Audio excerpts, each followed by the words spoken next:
back as I can remember, I always wanted to be a gangster.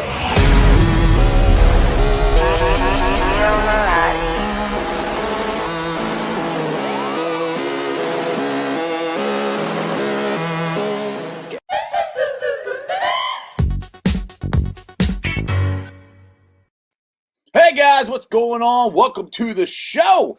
This is Sports with Strawberry Ice. I'm your host, Jeff Trunapole. And as always, I'm bringing you sports from a West Side point of view right here in the great city of Cincinnati, Ohio, home of the Cincinnati Reds, who unfortunately right now are losing 2-0. But Tyler Mahle did have a no-hitter for a little while, but he is out of the game, and it looks like Doolittle is in there. Anyway, this show and every show is brought to you by T Properties. T Properties, quality housing for quality people. Check out their website at www.tpropertiesllc.com for all your rental property management needs and your rental needs. All right, guys, if you found the show, do me a favor, hit that like and subscribe button, smash that thumbs up. I'm up to 985 subscribers. That is awesome. I appreciate every single one of you guys. Now, today's my birthday. You may or may not have heard. And if you guys want to give me a birthday present, go find somebody who has not yet subscribed to my show.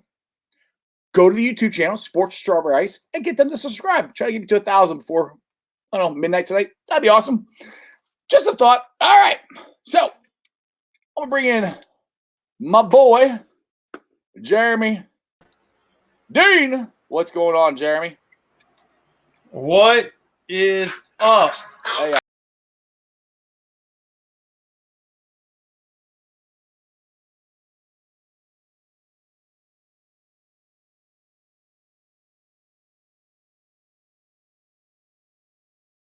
Happy yeah. Who birthday, says I Jeff. can't?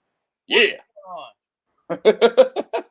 Got the lights going. There's a club here for you, bro. We're waiting on you. Yeah. That's right. See, like I said, I'm 46, but I don't act like it. So that's right. Exactly. I like the birthday banner. You and my wife think a lot alike. Yeah, we kind of do, right? We're both cheap and really like GG. Great, exactly. All right, man. Well, we got a special guest on today, and I'm gonna go ahead and bring him on. And he's no other than Jeff Carr from Locked On Reds.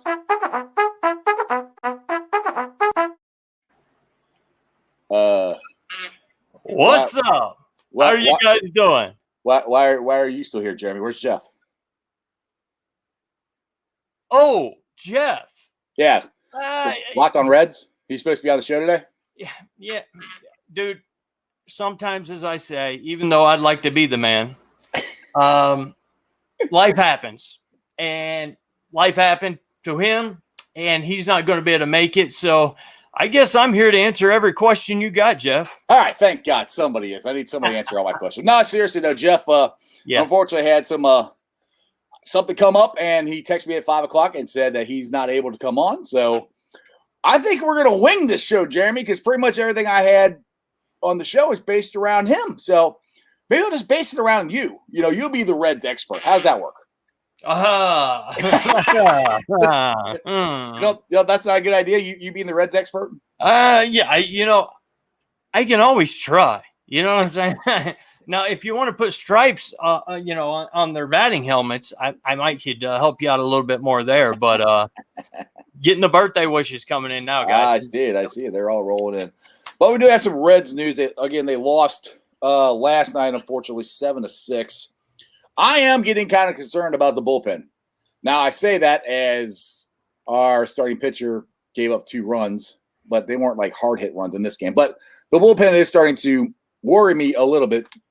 When you score 5 runs and 6 runs, you should win the game, But we did get some good news. That Sonny Gray is coming off the injured list, and he will start Saturday's game. Jose De Leon has been moved to the bullpen. So hopefully that'll give the middle reliever some help with Miller relief. That's been kind of the problem here with the Reds. We got to get them going. One thing's cool last night. Well, 2 nights ago, Joey Votto was the first one to have a splashdown in McCovey Cove. Mm-hmm. Well, Moose backed him up last night, and he had a splashdown in McCovey Cove. So that's pretty cool. We went from nobody ever doing it to 2 guys doing it back to back.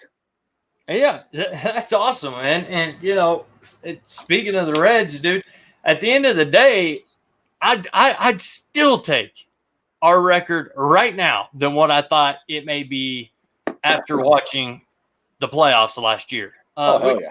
We've even got Gray coming back. You know, Castellano. I think he's going to be solid this year. I think somebody mentioned, yeah, you know, he had a win, but he gave up what was it? 4 runs, something like that. What, last night you talking about? Yeah. Last night they gave him 4 in the first, and then they came back and 4. Okay, yeah. And that's going to happen, man. He's going to be the number 1. He's going to solidify himself. Let's give him a little bit of time. Or hitting good, or pitching decent with our starters. If we do have a problem, it's the bullpen, like you were saying. Yeah. I mean, well, I think it's Luis Castillo. He doesn't. I don't think he does good in cold weather. Because I mean, opening day was the coldest opening day in Reds history, and then last night it was pretty cold in San Francisco. That's the only thing I can think of. That, you know, but the bottom line still, the Reds came back to get the lead, and and that came back. I mean, they had the lead at first, and then he gave it up and tied up. Then they took the lead again, right? And then the bullpen gave it up. So either way it goes, you can't give up. These bullpens are the bullpen pitchers aren't doing as good as I had hoped they were doing. Right now, they're heading in the 7th inning. It is still 2-0 San Francisco, and Doolittle is in there. So yes, Crown, they're losing 2-0 today. But I mean, they still got plenty of time to come back. It's 7th inning, and the way this offense is going, we're never out of any game. You know, the way I look at it. But thank you there, Robert. Thank you, Foxy. You know, I think I'm gonna do, since we kind of the show's kind of, I would say in shambles, but it's a little different than I thought it was going to be. I thought I was going to have a guest. I am going to put the link up there for live video chats, and I haven't done this in a while. So if you guys come on the show, please make sure you have stuff to talk about.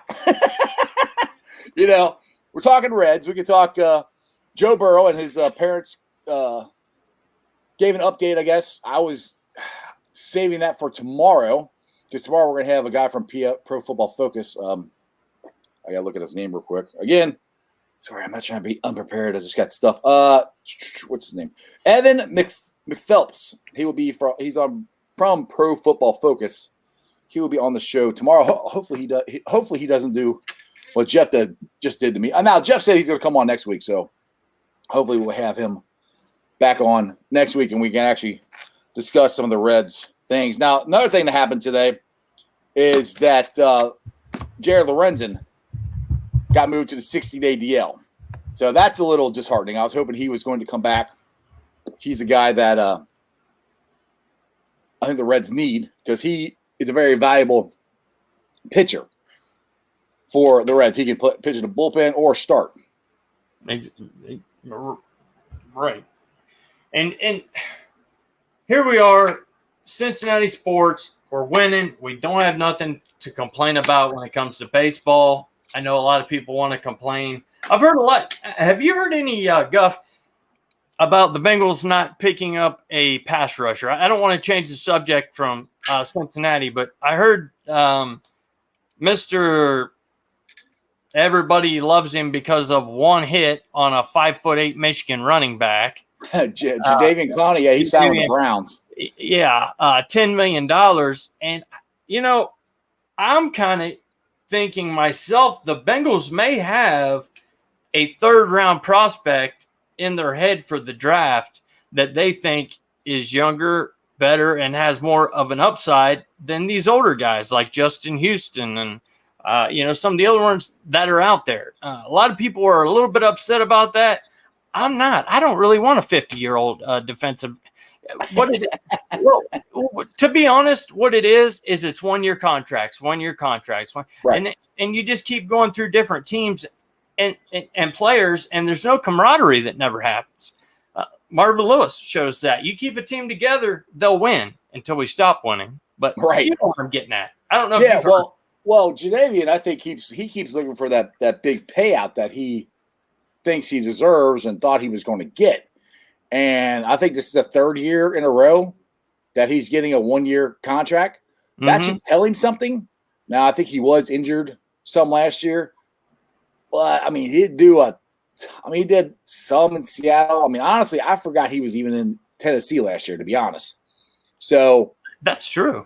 I mean, yeah, that's where he was at last year. And I know he was injured, I think, a lot, but even when he played, he didn't do a whole lot. So I was okay with if the Bengals tried to take a chance on it, but not for $10 million. I don't think he's worth it. He hasn't done anything that's worth that kind of money. And no, we have not. Well, pass rusher we picked up was Hendrickson.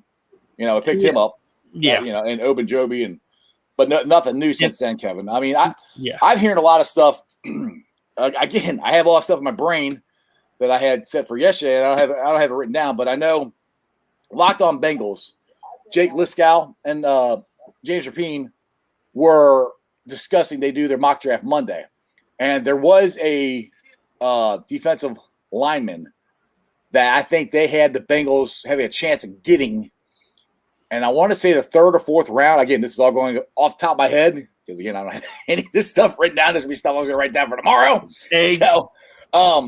So there is a chance that they could get one. Now, I have a question about the draft. And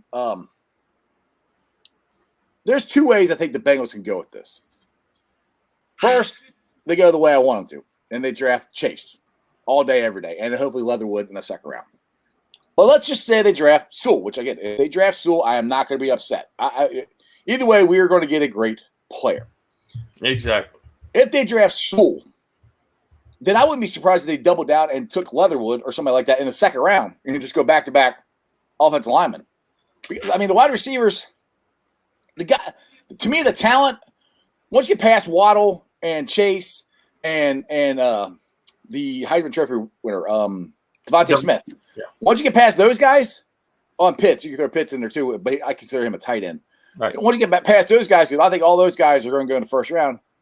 The next tier of guys, they're about the same caliber.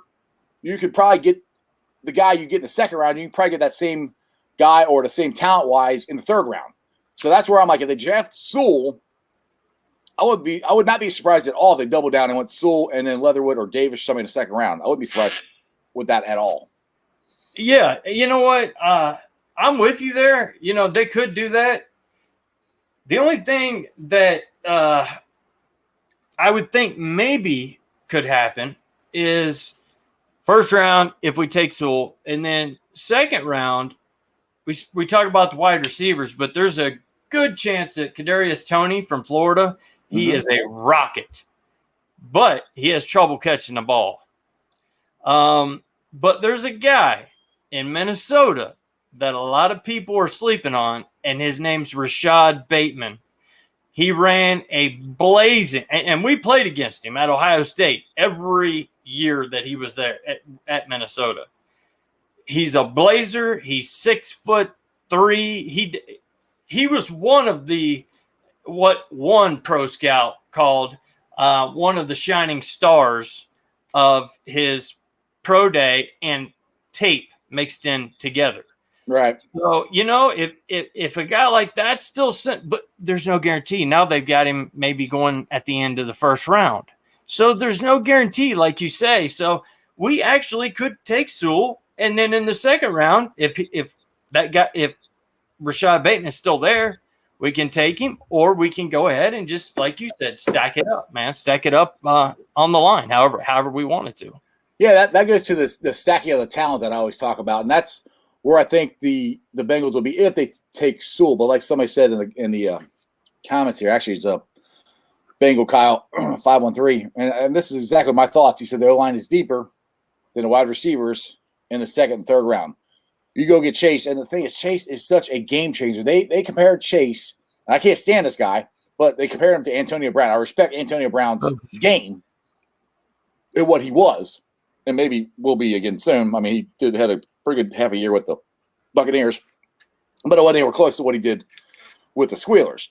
But if Right. Chase can put a body of work together like that, and you got Chase and Boyd and Higgins, oh my, it's going to be really fun to watch. And if, like I said this yesterday, if there's any chance that Thaddeus Moss can come anywhere close to what he did in college. Now, I found out a little bit more information about Thaddeus too by listening to Locked On Bengals podcast. Go check these guys out, James Rapine and Jake Lisco. They're very good.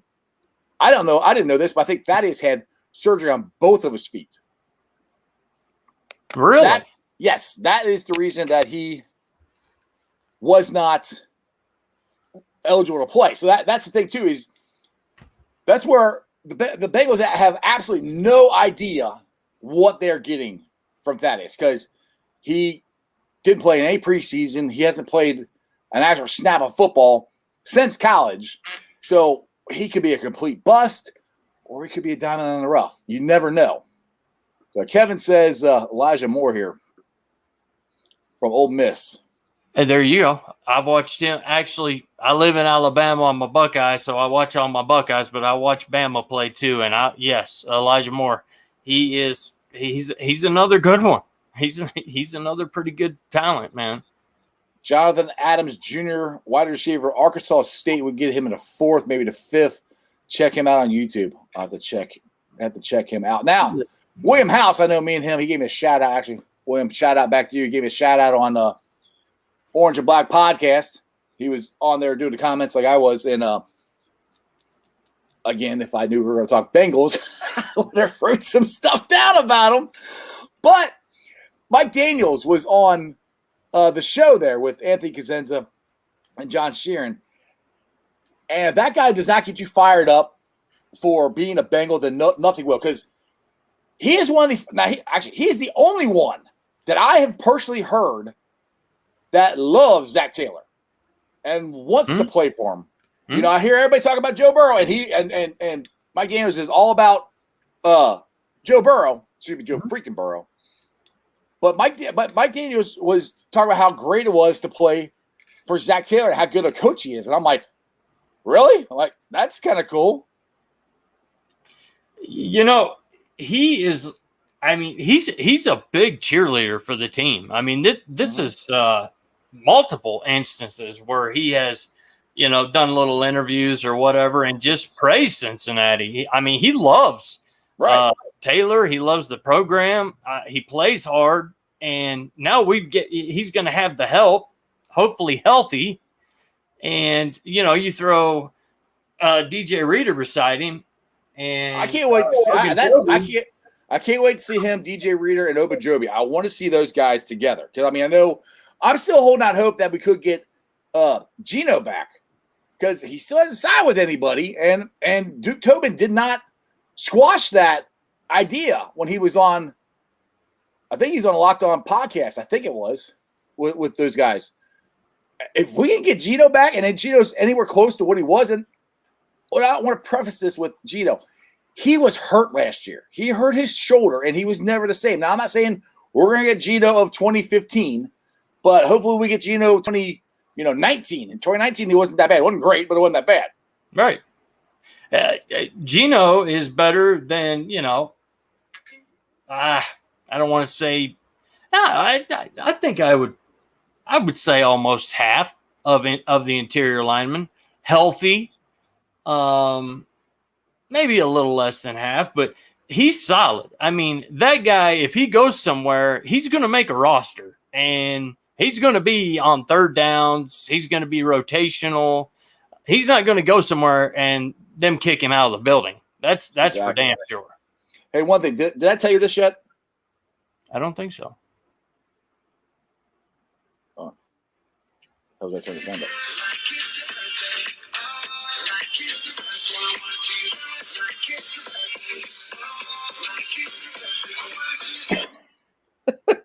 Okay, I don't think you're able to see us dance. Okay. Oh, jeez. Little birthday show, man. Having a little fun, guys. You got to do something when your whole plan for your show kind of went out the window about 5 minutes before you went on the air. Yeah. Yep. RJ, that's what I'm ready to do right now, buddy. My totally man. ready to do that.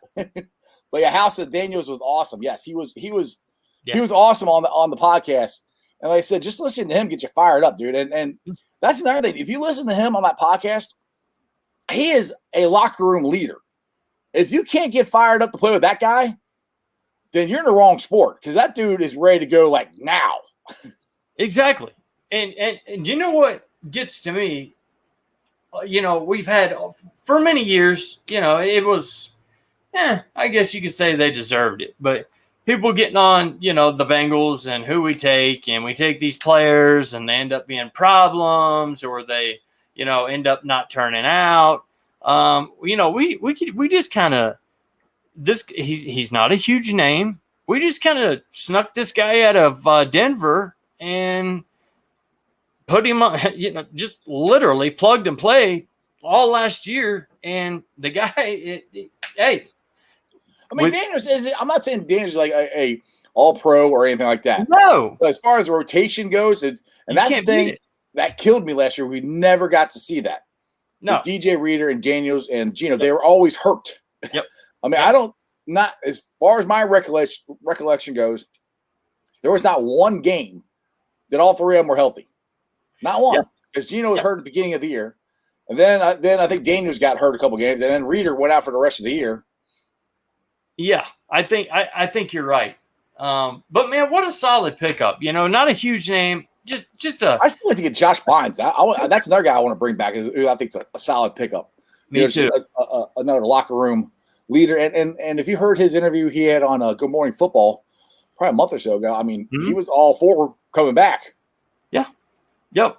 And you bring him back for a second year in this system, I'm telling you, I mean, even though we have added a lot in the defensive backfield that are going to have to learn just about everything the way we do it. But other than that, I think we're going to be just fine. I mean, I think we're going to be we've got leaders on this defense, especially if we bring back Bynes, locker room guy. They'll tell you what you're doing wrong. You can't beat Bynes. I mean, there ain't nobody out there we're going to take that's going to be any better, in my opinion. Yeah, and I mean, another locker room leader for the defense, I think he's going to really step up there is Jesse Bates. I think last year was his breakout year. I think next year he's going to prove even more. Exactly. It was a travesty. He didn't go to, the Pro Bowl this year. It was that was one of the biggest blunders of the NFL right there. But you know My what? dog's trying to say hello. Yeah, he's telling you happy birthday, man. Yeah, he's telling me happy birthday too. But the fact of the matter is, he's on the radar now. He plays like he did this year. He's going to the Pro Bowl next year because he's due. And the board and whoever signs up, they know he's due. It's time to put him in, and he needs. It just goes to me to the Bengal. I don't want to say biased or just no respect. I don't see how a guy who had as good a year as Jesse Bates did last year didn't make the Pro Bowl. I mean, I thought he was a top 2 or 3 safety in the league last year. I mean, I just thought it was a complete travesty that he didn't make it. I mean, I know he's on a terrible team last year, but look at the plays the guy made. He made play after play after play after play. You swap his jersey with a guy like Earl Thomas a few years ago, he would have been in the Pro Bowl. Oh, yeah. Oh, yeah, definitely. I mean, and there's plenty of other players, too, you could swap his jersey with, safeties, that would have went to the Pro Bowl as well. And it's sad. And I think it is a Cincinnati thing. I really do, because – I mean, look at Whitworth and Willie and all. Well, Willie got a few, but no respect. Willie's not getting considered for Hall of Fame. Well, he's starting to get considered for Hall of Fame, but he should have been a first ballot Hall of Fame. But let's talk about the new news that came out today. We actually have a date as to when the new uniforms are coming out. They will be announced at 9:00 at the Pro Shop at Paul Brown Stadium, and I am planning on being there myself. Now, I don't know what time the Pro Shop opens or anything like that, but we pretty much all know it's going to be like the jersey that we all saw on the hanger. Now, it's going to look a lot better because first time I saw it, I'm like, God, that's hideous. But once we saw the different guys put up on a mock-up, put it on different players and stuff, it looks great. We still have no idea what the pants are going to look like. And one thing I heard today, too, is interesting that there's going to be a stitching somewhere on the jersey. I don't know if it's going to be inside or outside of Paul Brown's autograph. I think that's pretty cool. Ooh, I love that. Love that. Now, that is a way to make your jersey – it ain't gonna make it stand out, but that's just something special to add on a jersey. I this is the first I've heard of that. I freaking love it. Well, Brandon said Elizabeth Blackboard said following per Austin Elmore of 700 WW that there were 3 different jerseys and 3 different pants. That gives us a max combination of 9 now, which he's right. I heard that too, right. And we're not going to see all 9 of them this year.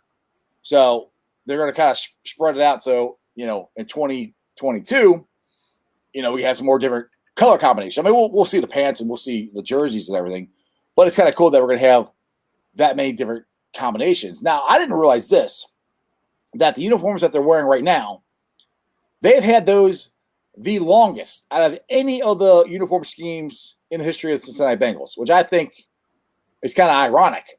They got them in 2004. Because the first ones came out in 68, then 81 the stripes came out, and then I think it was 96 or 97 they updated them, changed the stripes a little bit, got the flying tiger and all that stuff. Yeah. We had that all the way till 2005, because 2004 was Carter Palmer's rookie year, and we still had the flying tiger and all that stuff. And then 2005 came out, we got the new uniforms. But I just thought that was interesting that this is the uniform scheme that we've had the longest. So, just to reiterate, what is, or did they not give a date? I missed the date. It's this Monday. Oh, it's this Monday. This Monday, 9:00 at the Bengals Pro Shop. All right, Monday. So y'all go and enjoy yourselves. Have fun. I will be there. I will, and I will try to FaceTime you and make fun of you because you're not there. I know, and show you how cool it is to be here, and that you're down in Alabama. I know. And you can't go to any of this stuff. Yep. I'm a loser. I'm a loser, baby. Oh, so I want to kill me. Oh, my goodness. Marvin, what's up? Who day? So, anyway, we are hitting the 6 o'clock hour here. And when I do that, I like to remind you guys what you're watching and where you can follow me at. You're watching Cincinnati Sports with Strawberry Ice. I'm on YouTube, Facebook, Twitter, and Instagram, and TikTok. If you're watching me on Twitter or Facebook or any of those other platforms, please do me a favor and go to the YouTube channel, Sports Strawberry Ice. Hit that subscribe button. Let's try to get me to 1,000. I'd love to get to 1,000 tonight. Like I said, today's my birthday. Be a great birthday present. Give me to 1,000 subscribers. I greatly appreciate it.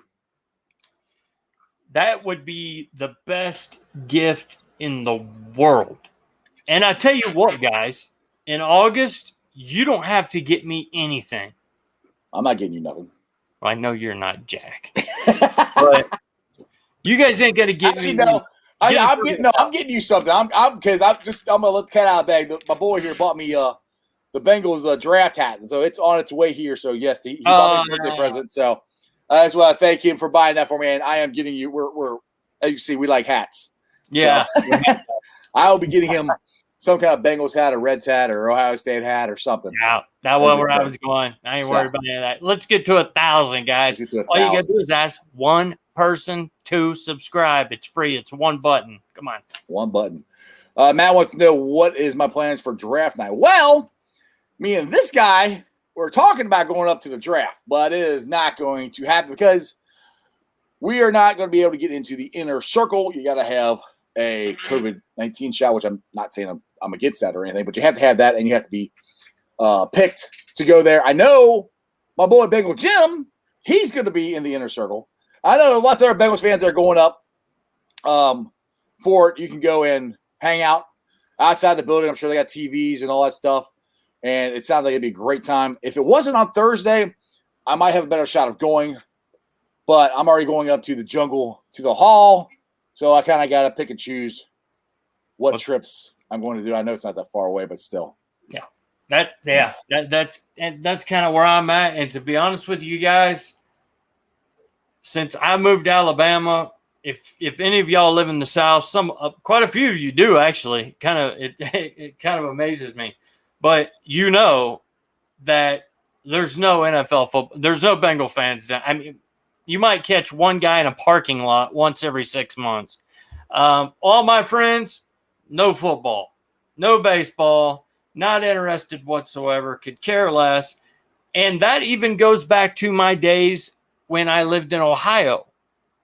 And I don't know what it is about me. I am a sports freak, but everybody I meet would rather do anything else. So I'll be watching the draft here, drinking me a few brewskis, and you know what we might do? We might do I just thought this on the flyer. Maybe we could do a little because last year I did a Facebook Live. Maybe for the first 2 or first 5 picks, we can go live on the show and kind of do a little show that night. You know, that's cool. Yeah, if you're not busy, because like I said, I'm the one with no sports friends here, so I won't be. I'll actually be because I'm taking that day off or that night off work, so I will be up for it to watch it. So maybe we could do that. Hey, sounds good. Maybe we'll. I mean, it ain't a guarantee, guys, but hey.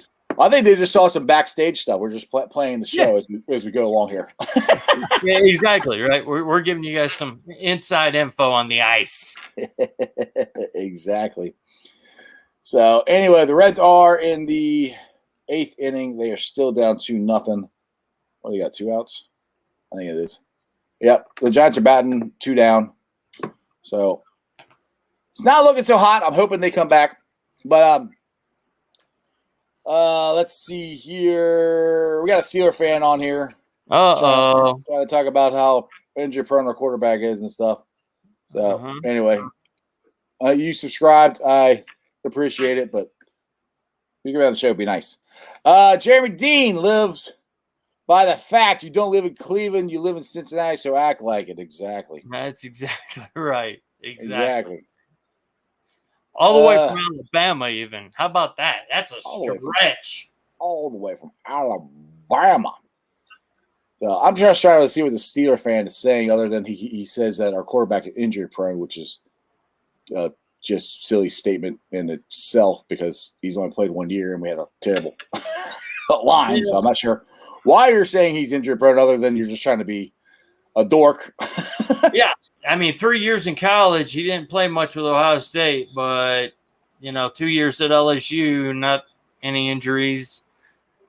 A freak injury happens. That doesn't make you – look, if you're looking at your cell phone like a lot of people do, and you look up and there's a car in front of you and you slam on the brakes and you bump it, it's an accident.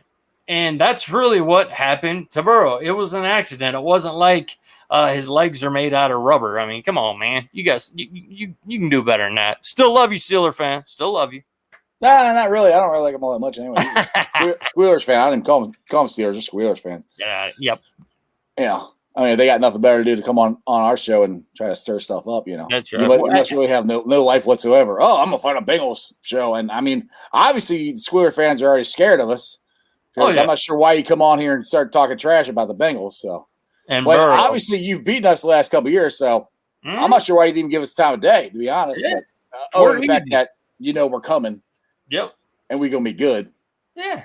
We're not that easy team to kick around anymore, bro. I'm just warning you now. Hopefully you'll jump on during the season after we give Juju a little more love like we did last year. Knock, knock, tick-tock, bitch. And bam. All right, we got the Reds. Reds are still 2-0. So I got a question. How much of the Reds have you gotten to watch this year? I'm kind of impressed with the way Geno has actually played at shortstop. I think he's getting better. I know. Now I say that, and the defense today is actually kind of not been very good. That's the reason Tyler Matte lost the no-hitter. But I think Geno is getting better at shortstop than he was obviously at the beginning of the year. But that's what you want to see. You want to see improvement. You want to see him getting better. Right. And he's not only making the easy plays, he's making some of the really harder plays. I won't say spectacular plays. He's made some really good ones in the hole. I will give him that. But I think he's starting to get more comfortable there, and his hitting comes around. And I think Joey Votto is finally starting to find his swing. Now, I say that, and I don't think he's got a hit today. But back-to-back nights of home runs, I think it's a good sign. Good. And I was just going to say, and you called it. You said Votto he'd start warming up, and he has. Today, maybe not so great, but he started to warm up just like you said he would. He's not too out of the park. He's getting there, And also, I mean, the guy's been around forever. He's not like these younger kids. He's not India, out there running around. He do backflips, off the freaking scoreboard. But at the end of the day, he's still got plenty left in the tank, and I can see him just keeping on. If he can stay around 250, 260. Yeah, I think he's gonna be good. Yeah. Bob K wants to know why I don't talk about the Blue Jackets more often. Well, I had a guest on there a couple weeks ago, and my viewership went whoop.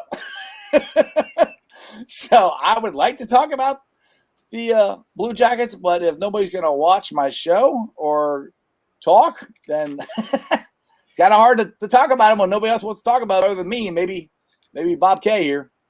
So. Yeah, that's tough, man. It's like almost talking about wrestling when it's it's just that's a hard sport for a lot of people to get into, myself included. Marvin, yes, Mrs. Ice is very happy that Gio is a Buccaneer. She just gave a thumbs up. And I'm telling you, I think Gio is going to have an awesome year for the Buccaneers. I think they are going to use him better than we did. Yep. I think Brady's going to probably be his number one target. I mean, why not? Brady loves those running back passes, and Gio fits that mold. So the Steeler fan says, Joe Burrow had one good season his entire life. Y'all need to relax. And with your O-line, I will see another Andrew Luck type career. Okay. Did you forget about the records? Actually, I have a question. Didn't we beat you last year? And Ryan Finley, wasn't he the quarterback then? So yeah. I'm not sure why you're even talking crap about Joe Burrow when you lost to Ryan Finley. So it could have been ugly if Burrow was in there. I mean, the guy was on a record-breaking year, so I'd be careful, Steelers fan. Yeah, not sure. Like honestly, dude, you really have nothing to talk about on here, to be honest. No, I don't know why I don't know why he's on here trying to talk smack. You guys got off to a great start, and then you completely sucked. Half your guys have retired. Ben Roethlisberger doesn't even know if he wants to play football anymore. You barely have any semblance of a team. Two of your best players quit. And you're on the Bengals show here, and we've had a terrible year for like 5 years, and you're on here talking crap to us for what? You must have absolutely no life whatsoever, dude. I mean, seriously, why would you come on here and talk crap? I can understand. I mean, really, if we beat you, and it was kind of, which we did beat you, by the way, with Ryan Finley, but we beat you on a consistent basis, or we're at least competitive with you the last couple of years, which we haven't. And I admit that. We haven't been. Yeah. I don't understand why you're coming on my show trying to talk stuff because there's nothing to talk about. You sound like a jackass. That's true. Complete jackass. So I don't get why you're even on the show. I mean, I appreciate it. You can keep talking, but you're not making any sense, dude. Well, you nailed it right there. Making no sense at all. No. One hit wonder. This what? I mean, dude, I tried to ignore him, but he keeps going. I was just like, dude, you're. I mean, there's no reason to come on here and talk smack. Look, if the Bengals and the Steelers were anywhere, Squealers were anywhere close to the way it was when we were going to 5 straight playoffs, sure, bring it. That'd be fun. But there's nothing to talk about. We got one win. We beat you last year with our third string quarterback, and you're going to come on here and talk smack about Joe Burrow? Come on, dude. Come on. Not a good look. Not a good look. Not a good look at all. So anyway, we'll ignore that guy for now on. Yeah. Yeah. I'm not going to get fired up. You nailed it. You did. That's it. Yep. I'm good. It just doesn't make any sense. Why would you come on here? I mean, I wouldn't. For what? it's actually comical and kind of sad, to be honest. It is. Really, I and mean, and to rip and then to rip the team state on top of that, which I can see you scrolling down there, Squealer fan. Come on, man. Get some class, bro. Sorry. Yeah. That was interesting. So, anyway, I think I'm going to cut this short today because, well, like I said, we had a guest, and unfortunately, stuff happens, and he wasn't able to make it, but he should come on next week. But like I said, tomorrow on the show, we have from Pro Football Focus. His name's Evan McPhelps.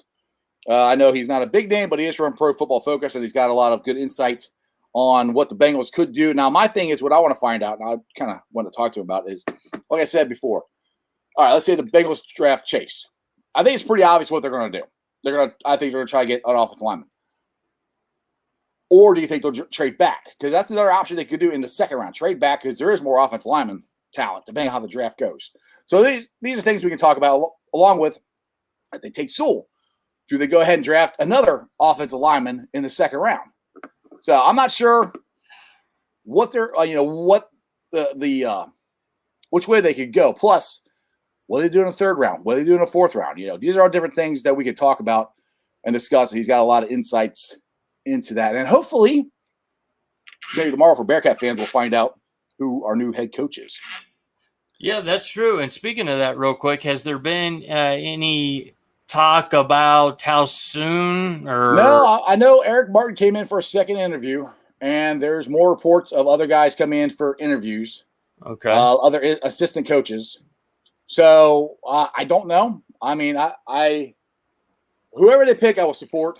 But I am really rooting for Eric Martin. I think he would be a very good candidate. I think he's been working really hard at this, and I think it would be his dream job, to be honest. If he can't take over for Huggs, I don't think Huggs is retiring anytime soon. I think it would be good.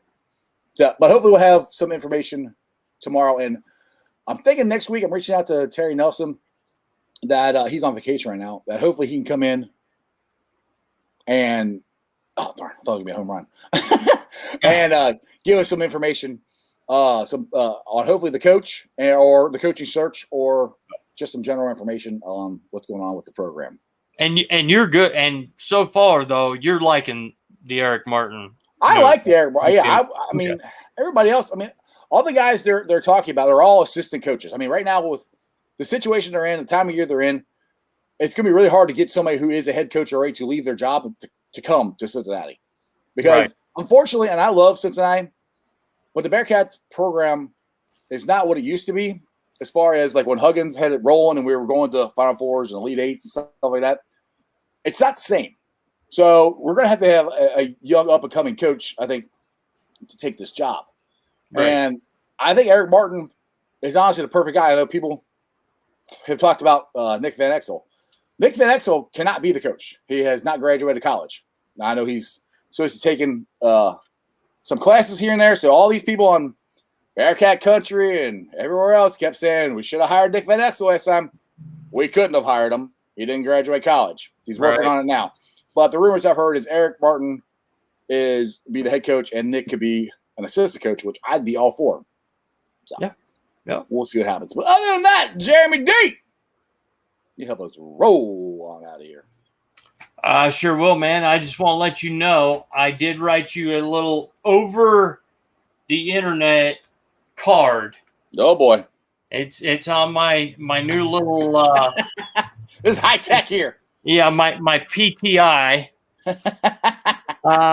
As you can see, it says Who Day, and I'll just read the rest of it for you.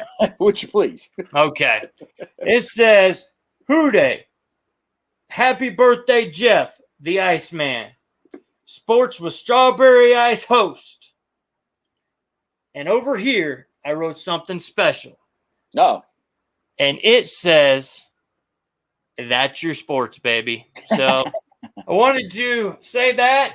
Wish you a happy birthday. Happy. And as always, remember one thing. Remember one thing only. What is that? That is, you don't live in Cleveland, you live in Cincinnati. So act like it. Happy birthday, Jeff. We love you, brother. And guess what, dude? I'm here until you kick me out. Oh, yeah. All right, everybody. Thanks for the birthday wishes. And that's just sports, baby. See ya!